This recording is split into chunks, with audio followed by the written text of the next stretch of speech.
I'm doing this, so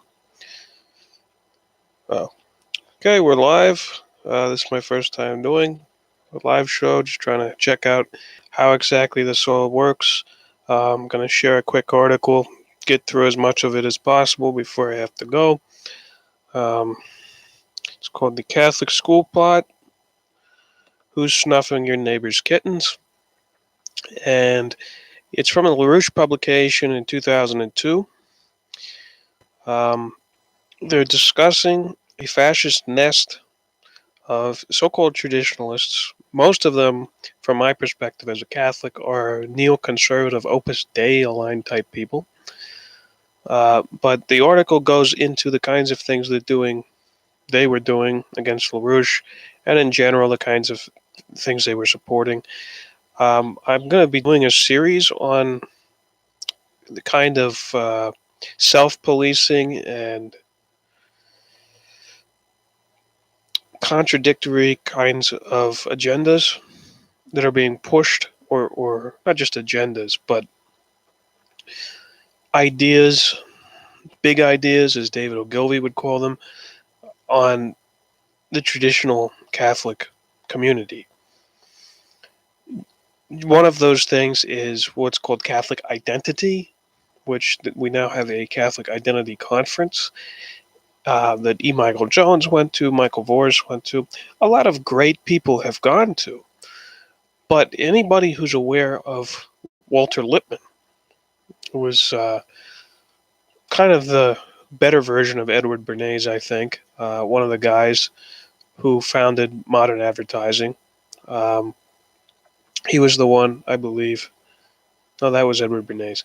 But Walter Lippmann was a big guy that influenced a lot of the news writing and advertisement. More so, Bernays, I think, was more on the advertisement side. I think Lippmann was a little bit more news writing and developing frames and all of that. But you can look up Walter Lippmann. I'm not going to discuss that. But in the post-Lippmann world, that kind of term should not be used. People should be very aware of oxymoronic statements like Catholic identity, because in the Catholic Church, you're either Catholic or you're not. So we're going to get on with this article, because I can rant all day long and not come to any sort of coherent conclusion without offering an article like this. So let's go on. It's called Catholic Schools Plot Exposed, Who is Snuffing Your Neighbor's Kittens? And the author is not Nancy Spanis. Let's see who it is. Scott Thompson is one of the guys doing this. Oh, you know what? It's in the intro here. A Carlist fascist nest in certain northern Virginia schools, churches, and security agencies targets Lyndon LaRouche's movement of Pope John Paul II's ecumenical mission and promotes the Brzezinski-Huntington clash of civilizations. William F. Wirtz Jr. reports on an ongoing EIR investigation. So that it pretty much explains it a lot better than I could. One caveat I would have with this entire article is that John Paul II was heavily influenced by Theosophy when he was a child, and he definitely displays, especially things like World Prayer Day, displays a false understanding of religious freedom, and as distinct from religious liberty, as well as a false understanding of ecumenism. I am very much a defender of Archbishop Lefebvre, but at the same time, if you look at some of the people who are behind Lefebvre in the SSPX movement, you have British intelligence as Lefebvre's parents, and you also have the Hapsburgs, who also founded the Mont Pelerin Society, which comes up later in this article. The Mont Pelerin Society is a joint group of economists who are libertarians and Fabian socialists. And they come together and debate certain economic policies. And that's why with Milton Friedman and things like this, who was a Mont Peleriner, he developed universal basic income and all sorts of other crazy things. But the general idea is degrowth. Fabians and Mont Pelerin people, or the libertarian side of Mont Pelerin, can both agree on one thing, and that is degrowth, and also the cordoning off of civilization into these little regions.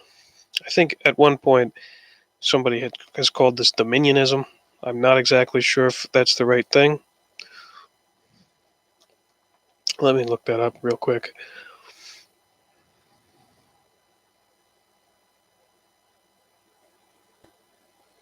Yeah, I mean dominionism in the sense that you have all these different communities that are divided up, basically being self-policing communities of Catholics or Baptists or whatever you want, or if you get down to nitty gritty, like SSPV is in one, SSPX in the other, just a completely divided nation in basically a new caste system. So you think of like a republic. This is the destruction of Republican values completely by an extremely democratic, libertine kind of system that's also totalitarian. That's the paradox in that whole ideology. But we'll go on, and I'll try not to. I think that's pretty much all the notes that I have, so we'll just continue. We're only going to get through maybe 15 pages or so before I have to go, but I'll come back and finish it up. In the course of the last several months, a team of EIR reporters has been conducting an intensive national security investigation into what has been shown to be a long-standing intelligence operation targeting the political association of Lyndon LaRouche.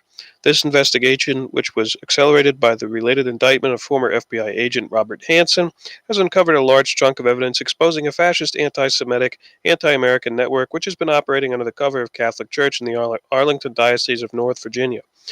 This network is centered in Christendom College, in Front Royal, St. Catherine of Siena Parish in Great Falls, an associated movement of private, nominally Catholic schools.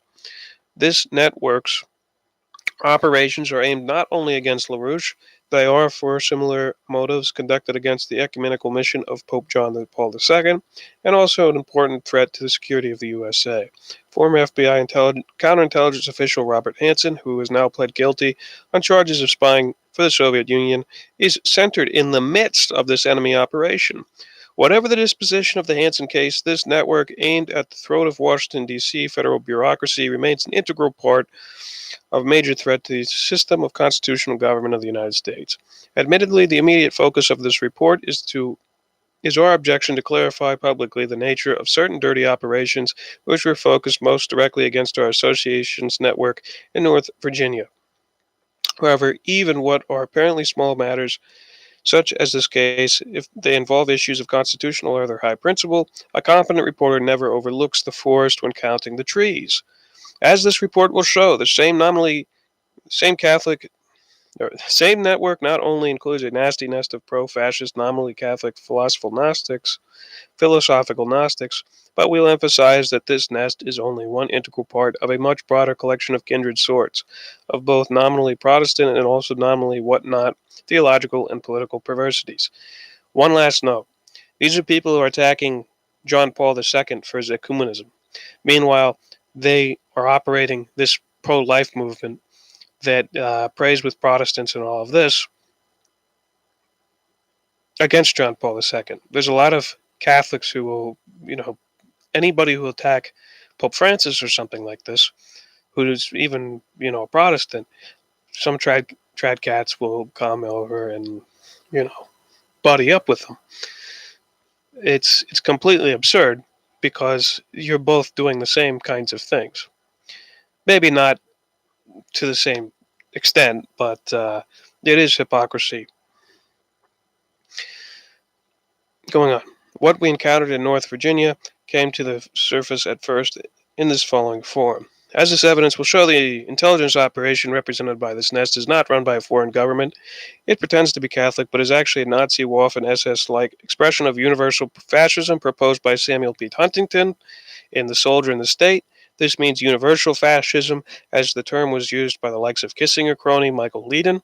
It is universal fascism in the sense of fascism that was defined by Armin Mohler's standard work on the development of the Nazi movement, the Conservative Revolution in Germany, 1918-32.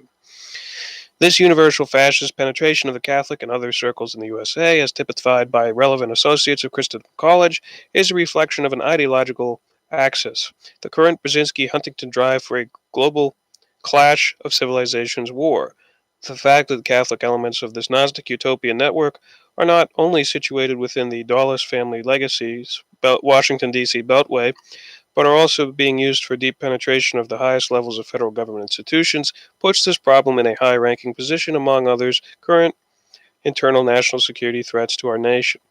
Admittedly, Lyndon LaRouche has been targeted for personal elimination by various circles other than those immediately associated with this nest around today's Christendom College. Such targeting has been done by figures associated with Nashville agrarian William Yandell Elliott's Brzezinski and others, since no later than 1968. Earlier operations have included even the officially documented evidence of 1973 operations steering the Communist Party USA and other FBI-steered left-wing organizations and sectlets in operation intended to effect, in the FBI's language, the elimination of a LaRouche whose personal intellectual capabilities might be beyond their own means to control. Operations against LaRouche were personally directed by Yandell Elliott's Henry A. Kissinger, both Kissinger as U.S. Secretary of State and his official secret government status later. The operations against LaRouche, which led to the malicious prosecution, fraudulent indictments, and frame-up trials against him and his associates during the 1980s, were conducted under the authority of Foreign Intelligence Provision of Executive Order 12333, an operation launched on Kissinger's initiative during 1982 and continued under the so-called legal cover of the darkest spookdoms of the Justice Department from January 1983 onward. However, although the targeting of LaRouche through the North Virginia Catholic network overlaps such earlier and parallel operations, the Northern Virginia operation has, as we now show, a distinct character and international importance of its own. Now, if we talk about this frame-up of LaRouche, it is interesting that the guy that was involved in the prosecution of LaRouche was hired personally by Robert Mueller, and this guy was the lawyer who started up the Process Church of the Final Judgment. And if you listen to somebody like Ed Opperman or William Ramsey investigates or John Brisson, any of these people, this is a big thing that they constantly are connecting in with all sorts of things, from serial killers to disappearances and onward and onward. So just an interesting note there. We're going on. The case of Daniel P. Graham. To situate the core of this report, we must begin with a few background references which are crucial for defining the context of this report and the investigation which led to its production. The case of recently deceased Lieutenant General Daniel P. Graham, retired, situates both the case of Christendom College Network itself and those broader worldwide operations against Lyndon LaRouche and his associates, in which Christendom College has played a special and very dirty part.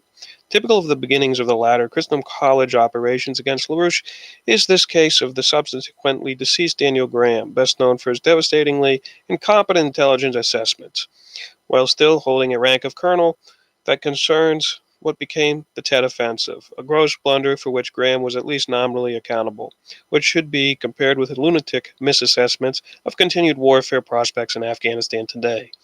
Graham became at some point in his military career a hardcore fanatic for what is known in the U.S. military jargon as the set of militarian utopians.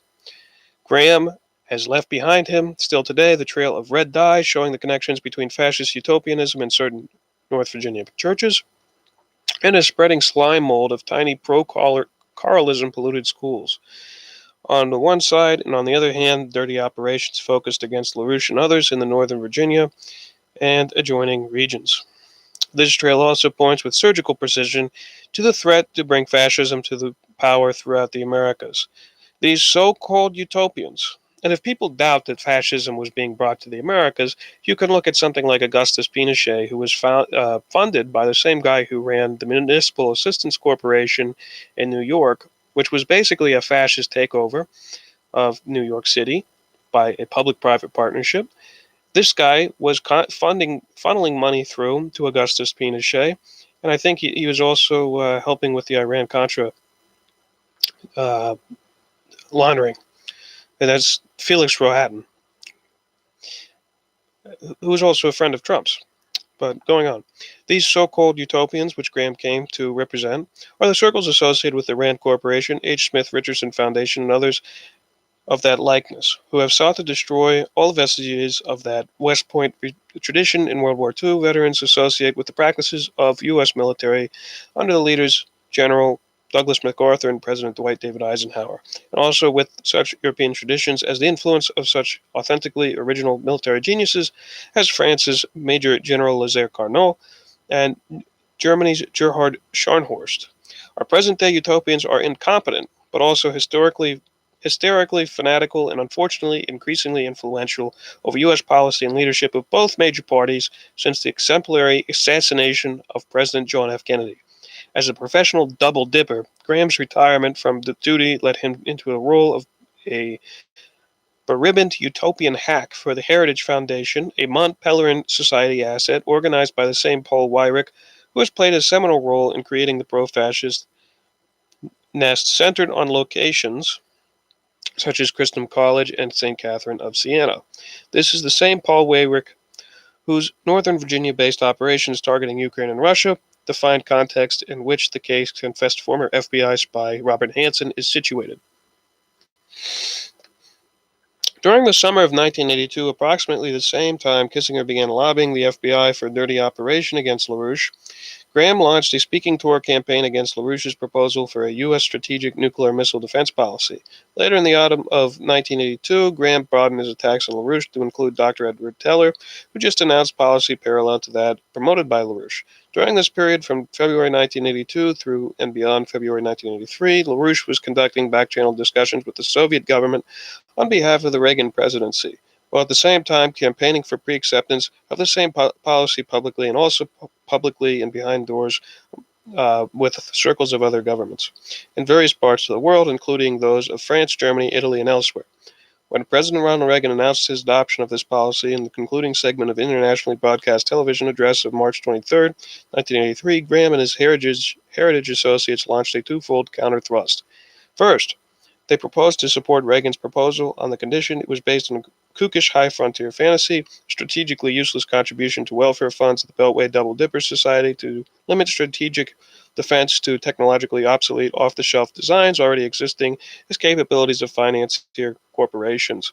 Second, during the summer of 1983, the Heritage Gang associated with Graham forced a truce between themselves and the circles of Dr. Edward Teller, attempting to squeeze Larouche entirely out of the picture. During the same period, a concerted effort was run through Republican Party circles to dump the National Security Council group, which had conducted the back-channel discussions through Larouche, and to attempt to force President Ronald Reagan to dump his own strategic defense initiative policy. Reagan came back in his 1984 second debate with former Carter Vice President Walter Mondale to demolish Mondale's campaign with a single televised address defending the SDI policy, and to defend SDI in the 1986 Reykjavik meeting with Soviet President Mikhail Gorbachev. Even at the moment, certain Justice Department sources were deployed for Larouche's assassination in the Leesburg area of Virginia, and the White House intervened, called the assassination off virtually at the last hour. European operations against Larouche. And this is interesting because this is where the pro-life movement comes in to attack somebody opposing the degrowth policies of the Club of Rome. And the current pro-life movement doesn't really talk about that. So, very curious. European operations against Larouche. So now, approximately 1982 onward to the present day, Larouche's enemies inside the U.S. government are almost exclusively that so-called utopian faction. There are others, but chiefly they are nothing but the poor fools of that easily duped variety who would order and eat almost anything if it were disguised as a delivery of takeout pizza. In the meantime, Graham had also been a key figure in another operation against both Mr. and Mrs. Larouche, this time an operation run in Europe from Northern Virginia. Linda Larouche's wife, Helga Zepp Larouche, had initiated the founding of the Club of Life in opposition to the Malthusian Club of Rome. The Club of Life came under immediate attack intentionally, internationally, as a result of lies conveyed through the late Dr. Jerome Lejeune in France on behalf of Danny Graham and by Father Paul Marx, who now leads up the Human Life International and Front Royal. Helga Zepp Larouche's new international association held its founding conference in Germany. Immediately after that meeting, circles associated with Daniel Graham and Father Paul Marx used the eccentric French notable Dr. Lejeune as their cat's paw for the campaign to shut down the Club of Life. The issue was that the Northern Virginia crowd, then directly associated with the Jonathan Edwards-style Protestants of the Christian Coalition, were, like the Christian Coalition themselves, a single-issue anti-abortion cult which worked to sabotage efforts against such crucial threats to human life as the promotion of Nazi-style euthanasia practices and kindred eugenics practices and the death penalty. In effect, such wild-eyed, single-issue right-to-lifers implicitly proposed that the right to kill a fetus must be postponed until a moment or two after the infant's delivery, when it might be killed and salvaged for spare parts in the manner of factory rejects coming off the production line. Now, that is not to say, this is my editorial, that's not to say that Father Paul Marx was supporting this. That is to say that this is what the Christian Coalition that's behind this Human Life International was promoting. And they're also not fighting the degrowth agendas that are killing millions yearly in Africa or South America, wherever. Going on. Since, in fact, many of the Southern fundamentalist cults support the death penalty, and since the Adam Smith cults associated with the North Virginia gang, such as Heritage Foundation and American Enterprise Institute, support accelerating death rates of the aged and chronically ill as a matter of monetarist principle, their view was that the Club of Life must be stamped out as an association which was all too much for the defense of human life. Those who were later recruited from Larouche's association into the Christendom College network, such as one Fernando Quijano, who was notably a ringleader of that circle, repeatedly defended Father Paul Marx's operation against the Club of Life in Europe, even to the point of insisting on falsehoods which they knew fully to be lies. This occurred during the same interval, the 1982-84 period, when the network of neoconservative ideologue Paul Weyrich and Danny Graham teamed up, beginning summer 1982, to promote Graham's High Frontier against Larouche's design for what would later become known as Strategic Defense Initiative. In the late 1980s, this same network operated against Larouche through a network of supply-side economist Jude Wanniski. The actual genesis of this pattern of operation was, as reported by 1980 candidate Ronald Reagan's campaign manager Michael Deaver, a declaration of war against Larouche by the International Mont Pelerin Society. A few years earlier than that, the 1982-83 operations by Danny Graham. It was in 1982-83 that these operations surfaced prominently in the Washington, D.C. Beltway area, but the roots go deeper and wider. The Northern Virginia operations against Larouche and others, admittedly only a sample of the broader issues here, but they are an example which leads us directly towards the heart of the matter as a whole. We now turn to that narrow case itself. How much time has elapsed? About 20 minutes.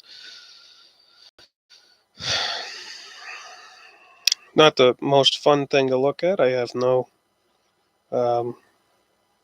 images for you except for my beautiful face. Let's take a look and see how much more we have to go. There's a couple pages here.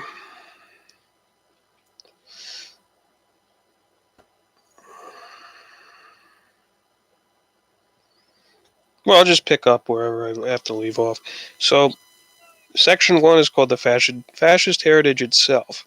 In all investigations covering the entire period from the time President Eisenhower left office to the present, all of the particular sets of evidence considered in this continuation of this report are properly classed under the subject of the utopians, as the subject is typified in Larouche's published campaign report, Zbigniew Brzezinski, in September 11th. It's a hard name to say. Larouche himself has pointed repeatedly since 1990 to the fact that this Gnostic circle among nominal Catholics in the Washington Beltway area were not only his personal enemies, but Carlist and like-minded enemies of not only principles, but the very existence and founding of the United States Republic. Christendom College accomplice and St. Catherine's parishioner Fernando Quijano has repeatedly insisted on that anti-American Carlist dogma. For some associates of Larouche, who had been reluctant fully to accept his assessment of the Quijano problem earlier, what convinced them Larouche had been right was added evidence which confronted them following September 11th, when a number of individuals in this Quijano network, who had been lured away from earlier association with Larouche, lied conspicuously in a hysterical effort to claim that there is not a shred of evidence to support Larouche's assessment that 9/11 was essentially a made inside the USA operation. Larouche had stated this precise nature of the evidence, which showed that the relevant attacks had been orchestrated by a utopian military intelligence faction operating at a very high level from inside the U.S. security screen. In fact, to the present day, not a shred of actual evidence has been presented to contradict Larouche's assessment. The hysterical character of those objections to his assessment not only exposed such individuals for what they had become, but reflected an almost instinctual passion to defend the fascist Carlist masters that they had in fact lately adopted.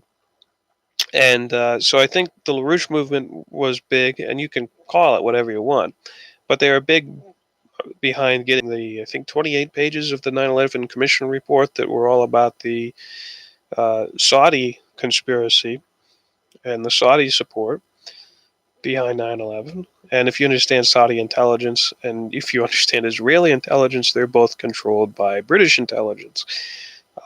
Maybe not British intelligence proper, but British imperial intelligence, British foreign office, whatever you want to call it. Um, and those people were very much in business with Cheney and the rest of the Bush gang. So I think that you can't disprove those redacted pages. It's just a matter of, do you want to continue to accept everything that wasn't in that commission report or not, going on. Society for Christian Commonwealth. Our presently ongoing investigation has shown that this operation's penetration of nominally Catholic networks in North America centers historically on the Carlist network of William F. Buckley Jr.'s brother-in-law, L. Brent Bozell.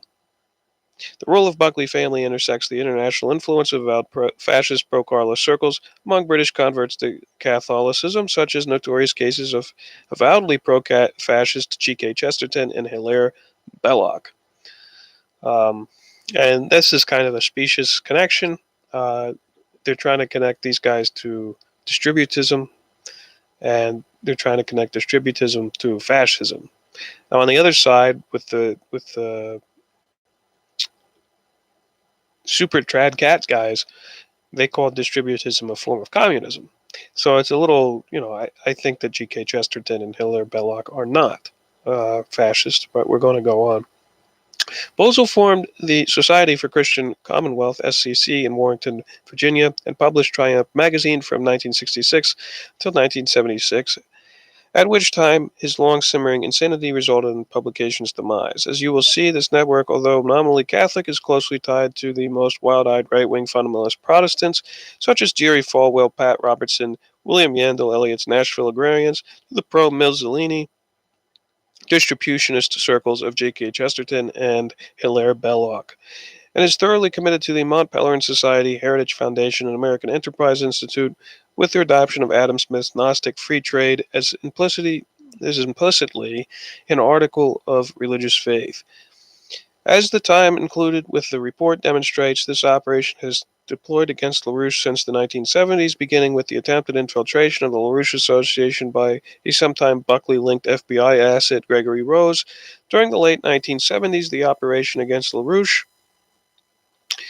coordinated attacks steered at a high level by the British Mont Pelerin Society, but channeled through such entities as Mont Pelerin's Heritage Foundation, the theologically Gnostic American Enterprise Institute, and the Anti-Defamation League of B'nai B'rith. Notably, the Heritage Foundation was founded in 1973 by Paul Weyrich, its first president, who later was a major factor in the establishment of Christendom College, founded in 1977 by Warren H. Carroll, a leading collaborator of L. Brent Bozell at Triumph magazine.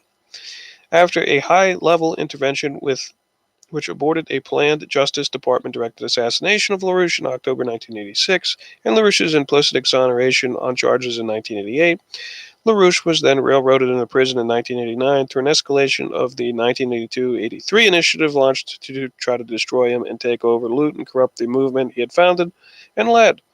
At that point, in 1989, this same network used nominally Catholic religious organizations, specifically Christendom College and St. Catherine of Siena Roman Catholic Church in Northern Virginia, in an attempt to take over the association of the imprisoned Larouche. One cannot necessarily tell by the label on the outside of the church what one might find inside. Against Larouche and against John Paul II. What is spreading like a virus within the Arlington Diocese of the Catholic Church is Carlism, a form of fascism which was running around in Franco's Spain and which is controlled in the United States today by the extreme right-wing organizations as the H. Smith Richardson Foundation, the Heritage Foundation, the Sundry Mellon Scaife operations, the Mont Pelerin Society and American Enterprise Institute, and the latter's Gnostic troika Michael Novak, George Weigel, and Reverend Richard Newhouse. The ideology of this movement, which targeted and captured a number of Larouche former associates, is a carbon copy of what can be called the Carlist-Lepanto Treaty of History. After the Battle of Lepanto in 1571, as part of a directly, explicitly fascist attack on everything, including the American Revolution and U.S. federal Constitution, for which Lyndon LaRouche stands. Okay, that was a weird... Oh my goodness. Okay, in its theocratic ultramontanist advocacy of Hispanidad, Spain, as the only true defender of Christianity, it supports such anti-Semitic and kindred actions as the expulsion of the Jews and Moors from Spain and defends the Spanish Inquisition. My editorial, I'm not necessarily against the Spanish Inquisition. A lot of things are trumped up about it, but we're going on. It is opposed to LaRouche's view of exceptionalism of the American Revolution. I am too. It opposes the primacy of the principle of cognition as that which distinguishes all men and women from the beast, and it defends the Crusades against the Muslims, and is thus opposed to the principle of ecumenism and is support of the Brzezinski-Huntington clash of civilizations. At the same time, it is opposed to the parallel ecumenical mission of Pope John Paul II. Many of the key individuals operating in this environment reflect the schismatic seat of vacantist theory. The argument that the apostolic seat is empty due to the alleged heresy of the current pope. One of the key concepts present among these individuals is the notion of extra ecclesiam nullus salus. Outside the church there is no salvation. Such a view precludes ecumenism and has often been used as a justification for the crimes of the Inquisition and the launching of religious warfares under Spanish Habsburg King Philip II of Spain. It defends the role of the Spanish Habsburgs and their cousins, the Austrian Habsburgs, among others, in the 1618-1648 30 Years' War. Another theme within these circles is continuing support for the death penalty and defiance of the Pope's opposition to the same. Note the recent statement by wildly Gnostic Supreme Court Justice Antonin Scalia opposing the Pope on the death penalty and arguing that any Catholic judge who agrees with the Pope should resign. Until the Hansen arrest, Scalia whose doctrines of theology and law are notoriously fascist, attended St. Catherine of Siena in Great Falls, along with Henson, former FBI Director Louis Freach, and Clinton-hating conspirator and now U.S. Solicitor General Ted Olson, and his now-deceased wife, Barbara.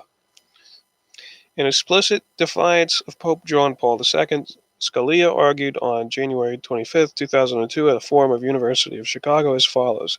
Few doubted the morality of the death penalty in the age that believed in the divine right of kings. Indeed, it seems to me that the more Christian a country is, the less likely it is to regard the death penalty as immoral. Abolition has taken its firmest hold in the post-Christian Europe and has least support in the church-going United States.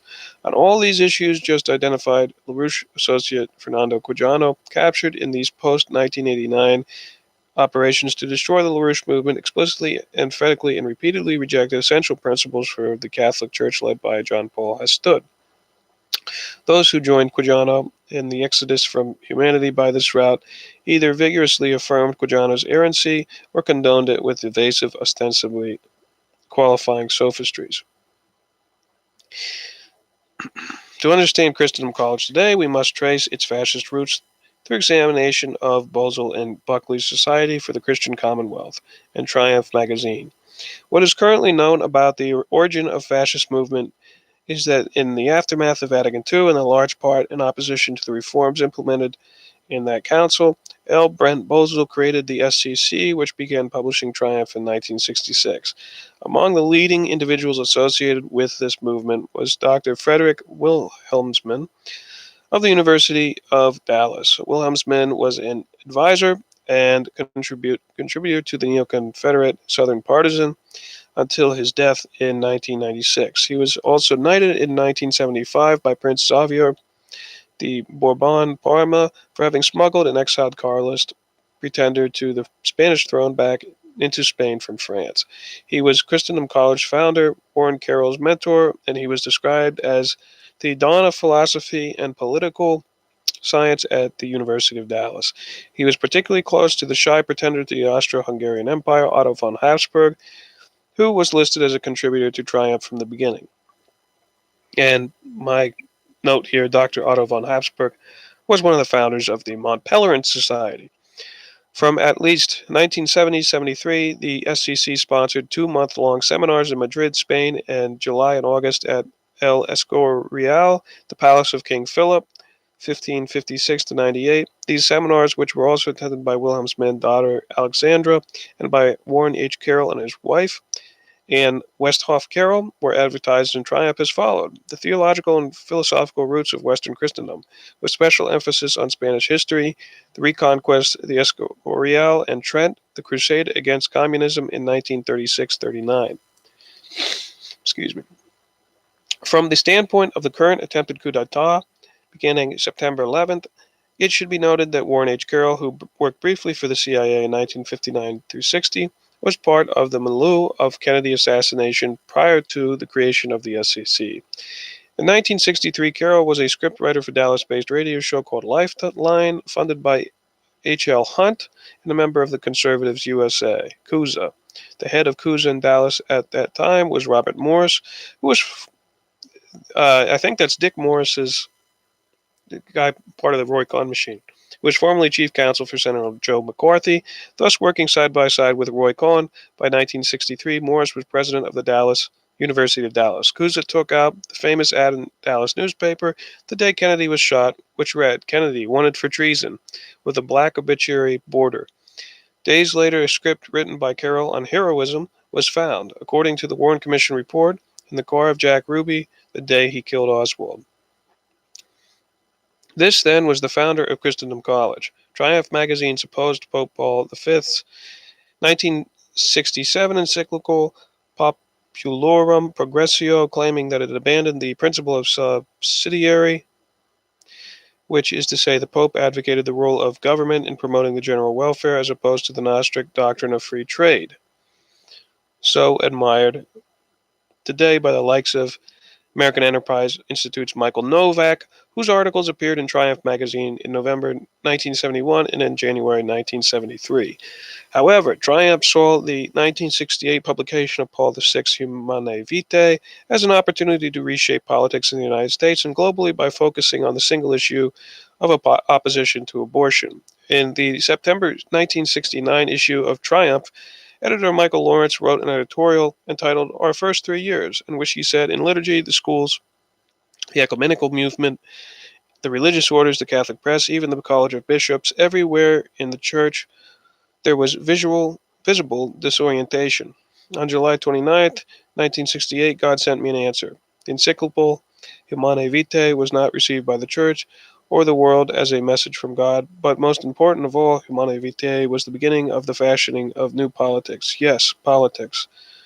What he meant by politics is made clear in the murderous May 1970 editorial by Carroll's mentor, Frederick Wilhelmsman, entitled Empty Womb, Empty Altar, which looked forward to later abortion clinic terrorist bombings. An obligation itself binding in conscience before the awesomeness of God eternity rests upon those subjected to the tyranny to resist it with every weapon at their command. Whether or not the weapon is condoned by civil law, and some, thank God, will discharge the duty. How? The occasion which properly determines the means. But let this be understood. The proper means may require the execution of the executioner. End quotes. To get a further flavor of Wilhelmsman theocratic fascism crusading mentality, look at his October 1972 editorial, A Parting of Friends, written from Escorial. We will make America Catholic as the conquistadors made half the world Catholic. And if we do not do so, we will have had the satisfaction of having served the king, of having attempted to save his innocence, and sacralizing the vast expanse of our own nation, of setting down the cross in the front rooms and on our plains. End quote. Many years later, when King Juan Carlos of Spain failed to veto a law legalizing abortion in Spain, Wilhelmsman wrote an article in the winter 1990 issue of Faith and Reason, published by Christendom Press, entitled The Dilemma of the Spanish Right, the Case of Abortions, in which he proposed that the king carry out a military coup against the Constitution. If Juan Carlos had defied the government and the Constitution by calling in the armed forces to back him, what would have happened? Don Juan Carlos could have appeared before the entire Christian world as a Catholic king and knight whose sword was at the service of the unborn. In the March 1972 issue of Triumph, the SEC announced the intention to launch an organizing drive into the U.S. based on creating guilds, which had been employed by the Carlists under Alfonso Carlos and the Falange under Primo de Rivera in the 1930s in Spain. In an article entitled The SEC Guild Program, Building the Christian Commonwealth, Triumph announced launching a chapter of Guild program designed to bring Catholics together at the local level for intensive formation. The work of Christian formation must proceed on a local basis. To this end, the SEC Guilds, a term originally associated with apostolic action, will undertake to aid their members in spiritual, intellectual, and apostolic formation. Members are referred to as guildsmen. In localities where an effective pro-life organization is already in the field and fighting abortion, for instance, guildsmen will join forces with it. In his book, The Last Crusade, I think I'll get through this, Warren Carroll describes the organizing methods used by the Carlists during the 1930s. These are precisely the methods adopted by Carrolls in Northern Virginia today. As he writes, in 2.5 years, the traditional communion membership grew to nearly 1 million. By April 1935, there were some 700 Carlist councils in parts of Spain, 350 study circles, each with a priest, a spiritual director, 250 active youth groups, 300 women's groups, numerous workers' groups, and at least a skeleton organization in every province.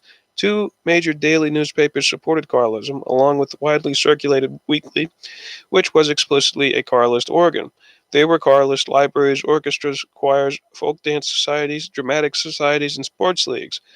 Although he does not indicate the response, Bosel reports in the pages of Triumph he took it upon himself in August 1971 to discuss the SEC project with Robert Welch of the John Birch Society.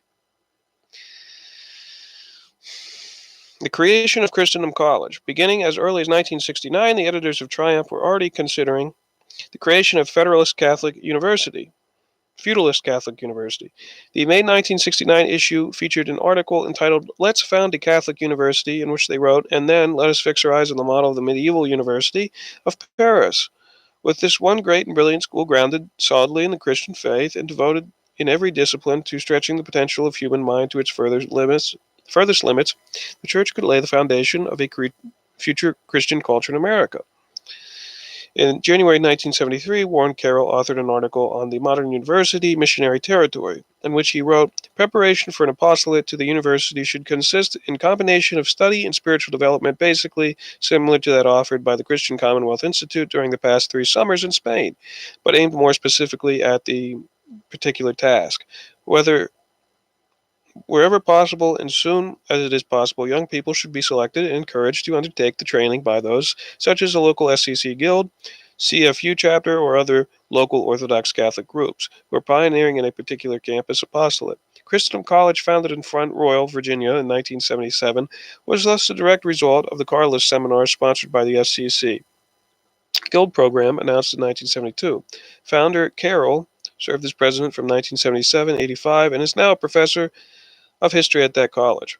Paul Weyrich, the founder and first president of the Heritage Foundation, as reported above, was a major factor in Christendom's establishment.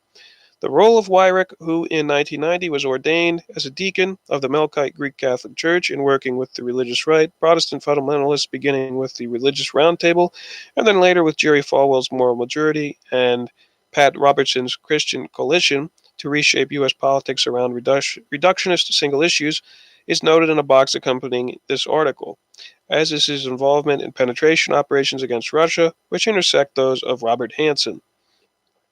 In 1977, Christendom College began as a summer school at facilities in Front Royal owned by the CIA-affiliated American Institute for Free Labor Development. Of the J. Loverstone Irving Brown International Department of the AFL-CIO, according to Warren Carroll, the AFL-CIO William Doherty was instrumental in providing access to the facilities, which Christendom later purchased at a significantly reduced price. So that's the first part of this article. There's a second section and maybe a third section to finish it off, and then there's boxes, which I want to go through and read, and I'll try to get the images up there for you at that point. But basically, this article is really describing something that I didn't know about. I knew there were certain instances of a kind of fascist traditional movement inside the United States, but I didn't know that they basically have tried to do everything that a lot of the emerging traditionalists are trying now. The problem is, from a Catholic perspective especially, is that you're working with the enemy. You're working with these people from Heritage Foundation, these people that are closely associated with Fabian socialists, and you're not living in the real world. It's like trying to put the toothpaste back in the tube, right? They're trying to stage all these revolutions to reinstitute monarchs that were immoral to begin with. The monarchs, in a lot of instances, gave up their positions by being immoral and not having the fortitude. You look at somebody like James II in England. He is actually the origin. He's supposedly a Catholic king, right? He is the origin of religious liberty doctrines. And he goes on to found Scottish Rite Freemasonry in France, or transplant it into France and creating a Grand Lodge in France. And those become some of the areas where the French Revolution brews up out of. So it's hard to believe that you're going to put these people in charge. What you need to promote is a moral, unified front based on Catholic dogma and doctrines that's saying this is how we're going to repair the government. This is how we're going to promote development, and we acknowledge the humanity of every single individual on earth, and through our good works, right, we're going to convince people to be Catholic. We're not going to force people to be Catholic. We're not going to cordon ourselves off into a little corner where now we can be easily controlled and end up like the IRA, where you have all sorts of these infiltrator groups come in and British police come in, and you end up not being sure who's actually policing you. And now the IRA, what power do they have? Ireland has Sinn Féin has allowed abortion and all sorts of other crazy things. So clearly, the whole cordon yourself off and fight with guns thing doesn't work. If people actually mobilized for political action around strategic and non-piecewise, contiguous programs, which say we want development, like the BRICS countries. We want to be able to build our own Catholic towns, but we also want to progress everything in general. And we don't want to buy into these free trade doctrines, which are essentially share their origin in Fabianism or the doctrines of Jeremy Bentham or John Stuart Mill, all these crazy people that defended usury and pederasty. We don't want that. We want our own unique Catholic coalition that has a comprehensive, beneficial program and will continue to oppose abortion and contraception, all these things. If you did it that way, if it wasn't simply, because this is the problem, you enter into this antithesis mode instead of this positive mode where you're trying to build something. And a lot of the fascistoid groups, they're simply antithesis against anything that's different or new.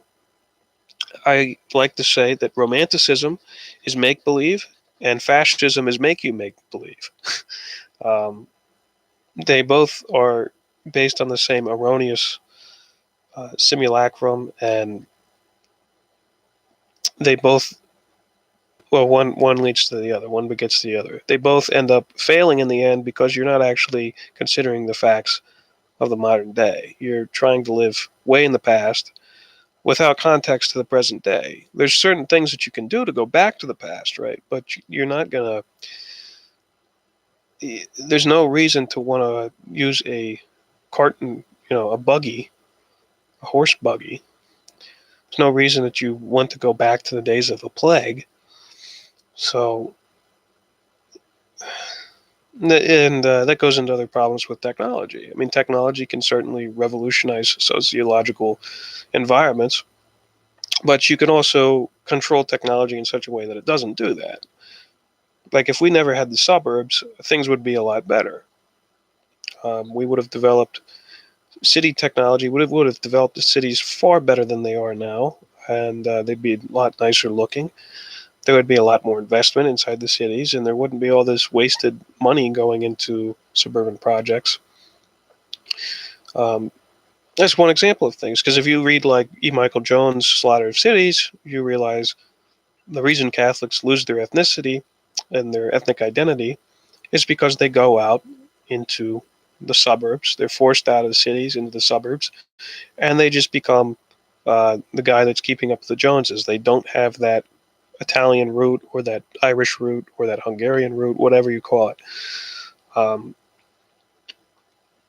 So what I'm saying is if you went back, from our perspective, and you stopped the suburbs from being created, you could have kept this country fairly Catholic, right? That wasn't necessary technology. There's the highway system and all of that in the way that it was developed. That's simply something that was a choice. The suburban system was developed by the military.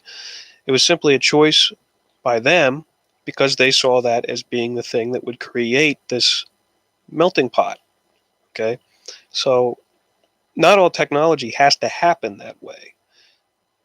We could have developed technology to make the cities better instead of having to build suburbs.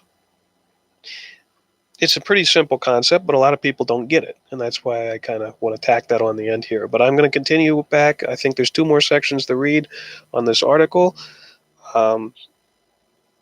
It's great to hear all of this because it's something that a lot of people don't know about, especially in the traditional Catholic community. And, the Larouches are a bunch of theosophists, but they're kind of good theosophists in the sense that they have a cornucopian idea of things. So, anyway, so long. This is I Read Old Magazines, and I'll be back with more at some future point.